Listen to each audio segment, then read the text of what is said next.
Guys welcome to my new blog. आज Tuesday अनि आज म घर छेउमा रहेको मनोकामना मन्दिर दर्शन गर्न निस्केको छु। सँगै आजको यो छोटो ब्लग तपाईहरुसँग सेयर गर्नेछु। मनोकामना मन्दिर जान चाहिँ हाम्रो घरबाट केही समय मात्र लाग्छ।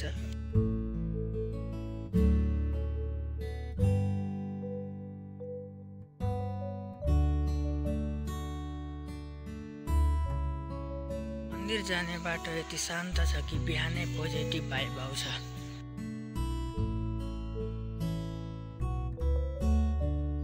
घर नजिकै यस्तो पवित्र ठाउँ हुनु नै एउटा ब्लेसिङ हो।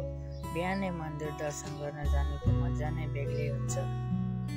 सो म चाहिँ मन्दिर नजिकै आइपुगिसकेको छु।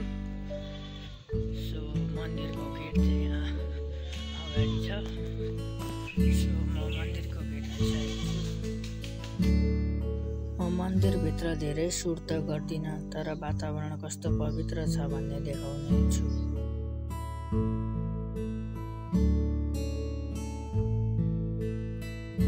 आजको मन्दिर ब्लग यति नै। हामी सबैलाई मनोकामना माताले रक्षा गर्नुहोस् र लाइक, कमेन्ट अनि सब्स्क्राइब गर्न नबिर्सनुहोस्। धन्यवाद।